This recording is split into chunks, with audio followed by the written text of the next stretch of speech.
벌써 한 해의 절반을 마무리하는 시점입니다. 이 한 해 절반의 세월을 걸어오는 동안 어떻게 살아오셨던지 하나님의 은혜가 아닌 것이 없음을 깨닫고 감사하며 마무리하시게 되기를 바랍니다.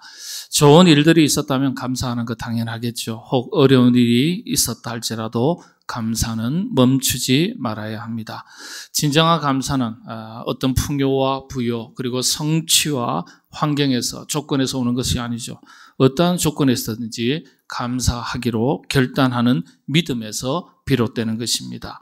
그래서 감사의 깊이는 은혜의 깊이다. 은혜를 깨닫는 깊이에 달려있다. 그렇게 말합니다. 하나님의 은혜죠. 신앙의 기본 중에 기본, 기초 중에 기초가 하나님의 은혜를 알고 그 은혜 앞에 감사하는 것에서부터 시작이 됩니다. 배은망덕이라는 말이 있습니다. 국어사전에서는 남에게 입은 은덕을 저버리고 배신하는 태도가 있음, 이렇게 뜻을 풀이했습니다. 한마디로 은혜를 모르는 것입니다.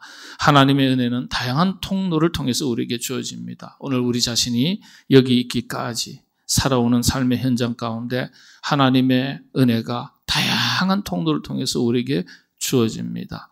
부모님의 은혜가 있고 스승의 은혜가 있고 이름도 얼굴도 모르는 사람들이 있습니다. 그렇게 우리의 공동체를 지키기 위해서 희생하고 헌신했던 은혜들이 있습니다. 이런 것들을 다 가르쳐 이 모든 것을 두고 우리는 하나님의 은혜라고 말합니다.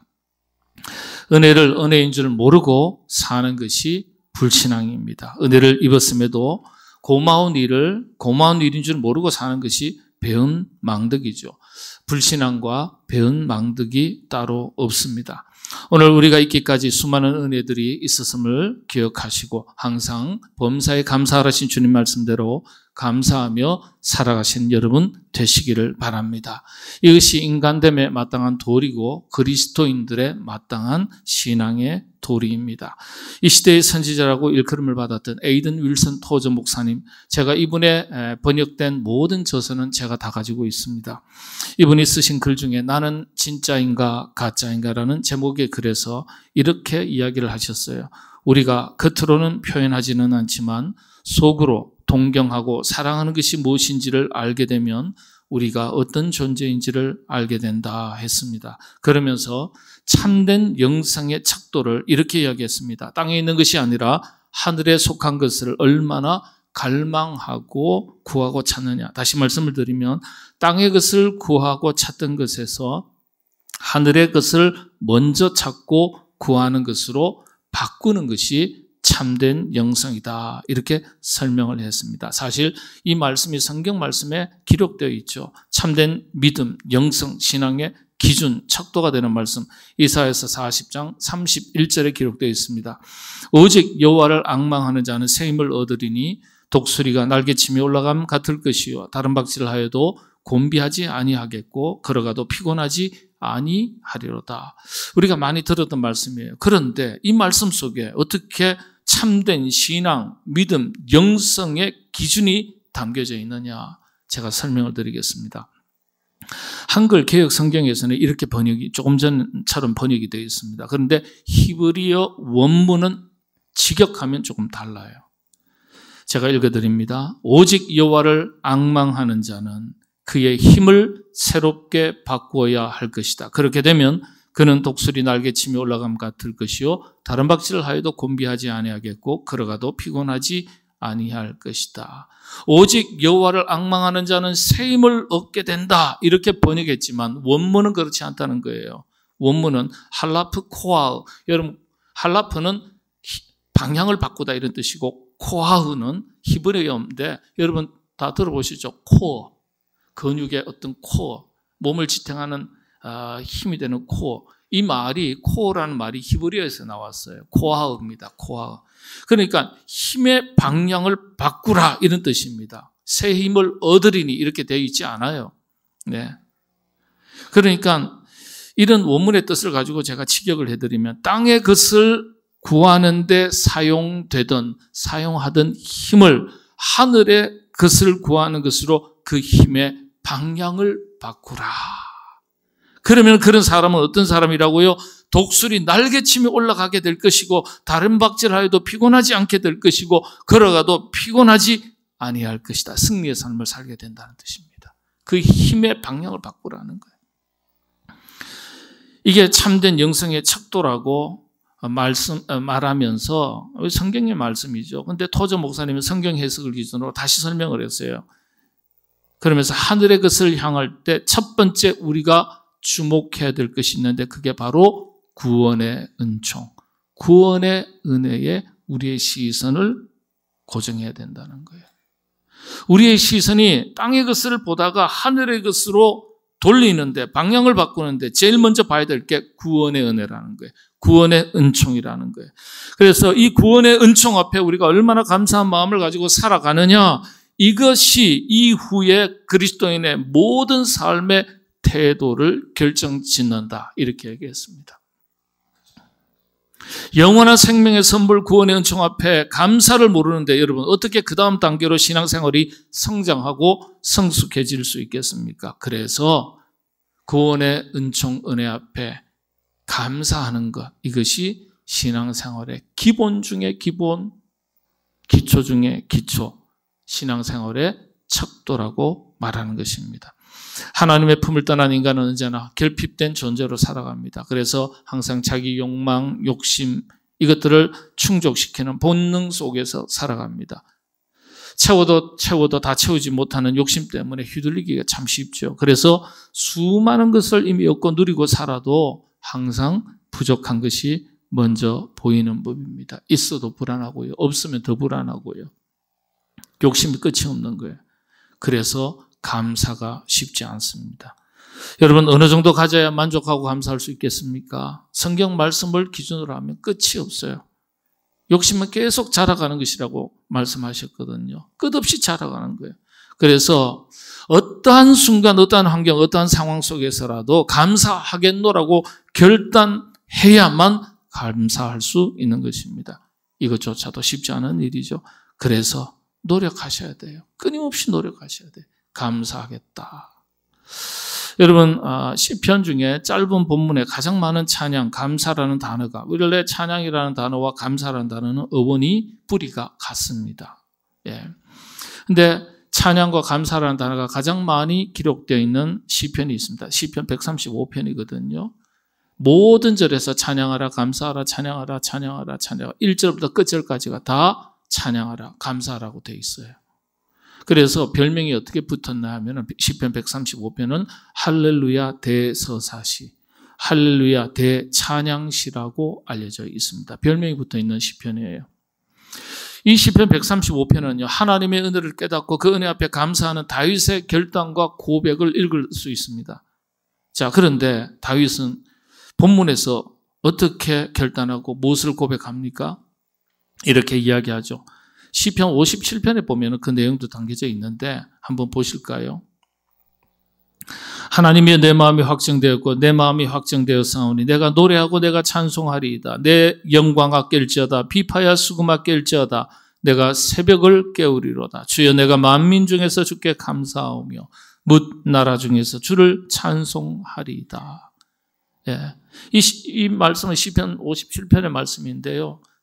극한의 상황 속에서도 이 시편 57편이 사실은요, 다윗이 사울의 칼을 피해서 아들람 동굴로 피해 있을 때 도저히 감사할 수 없는 그런 극한의 상황 속에서 지금까지 살아온 것만 해도 하나님의 은혜였음을 기억하고 감사하기로 결단하는 고백입니다. 그런 고백이 시편 135편을 만들어낸 거예요.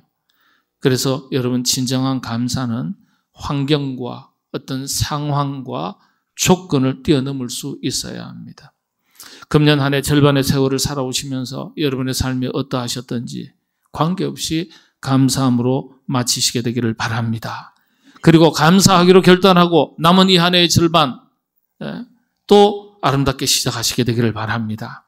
오늘 본문 사도 바울의 고백 역시 마찬가지죠. 나의 나 된 것은 다 하나님의 은혜로 된 것입니다.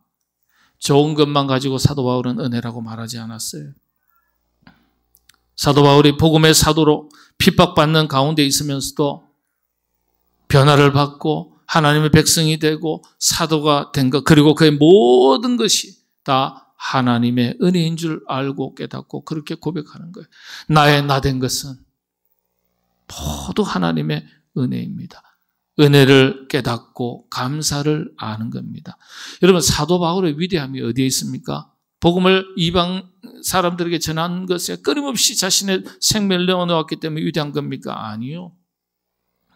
성사학자들이 시작할 때 사도 바울의 위대함은 복음을 전하기 이전에 그가 하나님의 이런 크신 은혜를 알고 자신의 모든 것이 하나님의 은혜로부터 비롯된 것임을 깊이 깨달았다는 점이 그의 영성의 탁월함이라 그랬어요.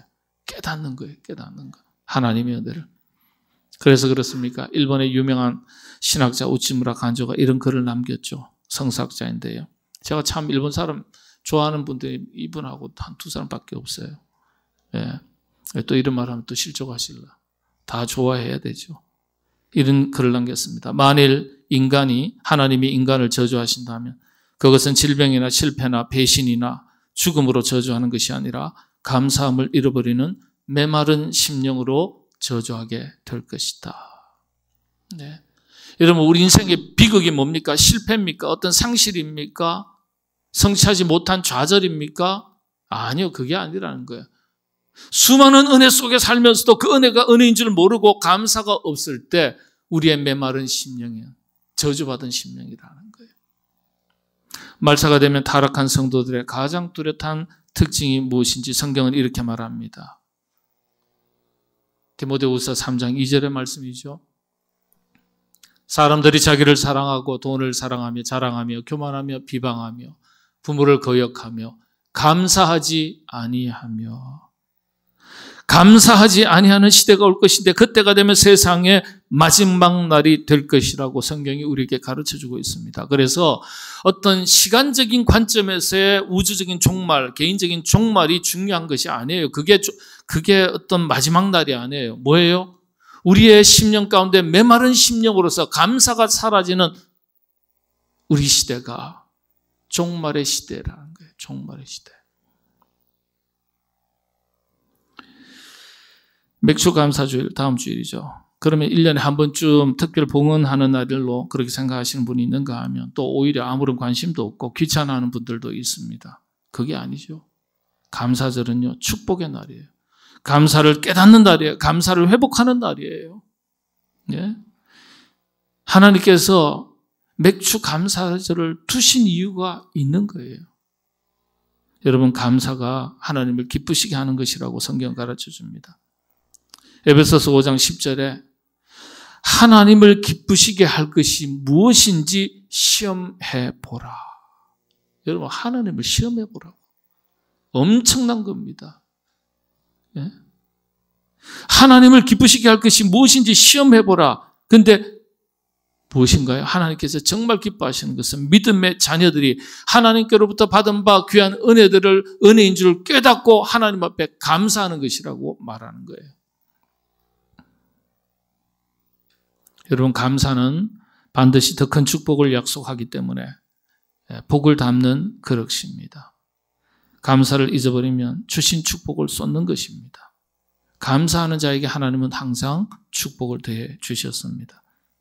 그래서 한 가지 기억할 것은 축복은 받는 것보다 감사하면서 계속 지키는 것이 더 어렵고 소중한 것입니다. 그래서 감사는 복 받는 연습이고 불평은 망하는 연습입니다. 우리 자신을 여러분 한번 점검해 보시기를 바랍니다. 구원받은 것이 감사하다. 행복한 교회에서 신앙생활하는 것이 감사하다. 우리 가정, 우리 가족들을 지켜주신 것 감사하다. 때로는 연약해도 병들어도 오늘까지 우리의 생명을 연장시켜 주신 것이 감사하다. 일자리를 주셨고 직장을 주셨고 여러분, 이런 감사가 평범한 것 같지만 항상 모든 것이 하나님의 은혜라고 기억하고 깨닫고 우리의 심령 가운데 새길 수 있어야 됩니다. 말씀을 마무리합니다. 감사에 대한 세 가지 원칙이 있습니다. 꼭 기억하십시오. 감사에 대한 습관화, 일반화, 신앙화입니다. 습관화가 어떤 뜻입니까? 습관은 반복이에요. 여러분, 감사도 습관입니다. 감사하는 사람은 늘 감사를 잘해요. 그게 습관화되어 있어요. 감사가 습관이 될 수 있도록 노력하시기를 바랍니다. 감사의 일반화. 일반화는 뭐예요? 특정한 것이 아니라 보편적인 것, 모든 것에 대해서 말하는 거예요. 생활 속 모든 것에 대한 감사입니다. 부족해도 감사, 넉넉해도 감사, 일을 이루었을 때도 감사, 때로는 실패했어도 감사. 이게 일반화입니다. 범사에 감사하라 그러지 않습니까? 범사라는 건 무릎 범자, 모든 일을 말하는 겁니다. 일사자니까. 일반화예요.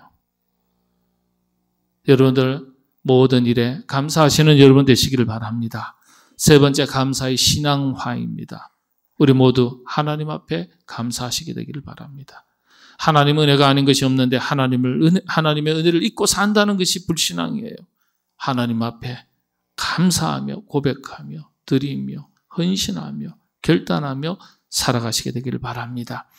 그런 말씀드리지만은 감사의 깊이는 하나님의 은혜를 깨닫는 깊이에 달려 있습니다.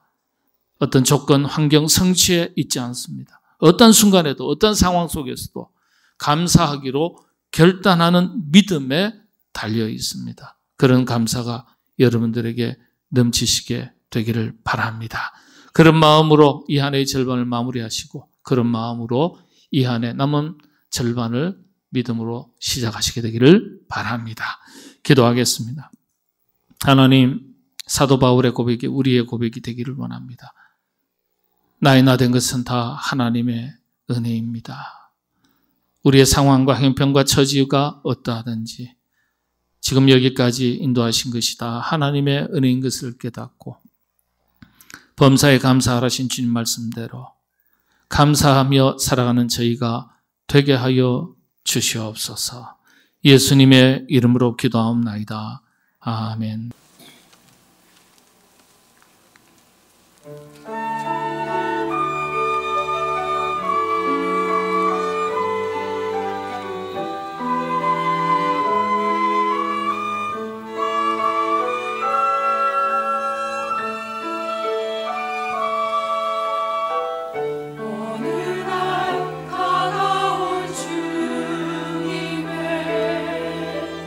이름을 부를 수 없었어요.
둘.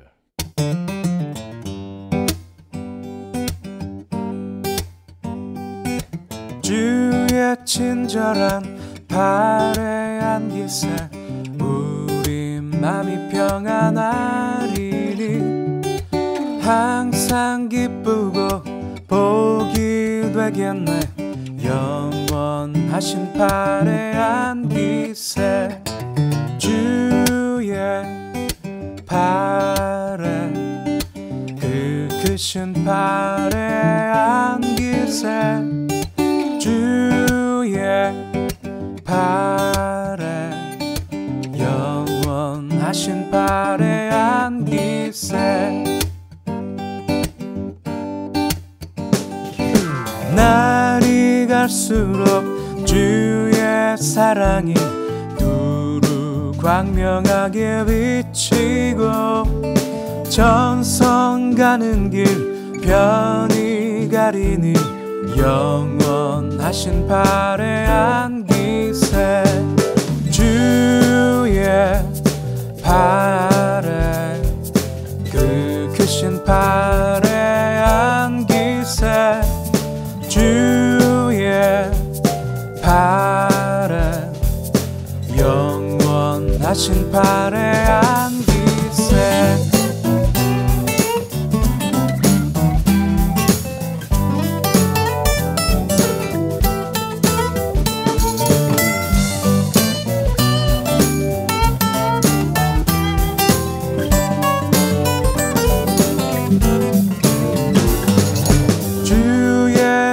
보좌로 나아갈 때에 기뻐 찬미소리 외치고 겁과 두려움 없어지리니 영원하신 발에 안기세 주의 발에 그 크신 발에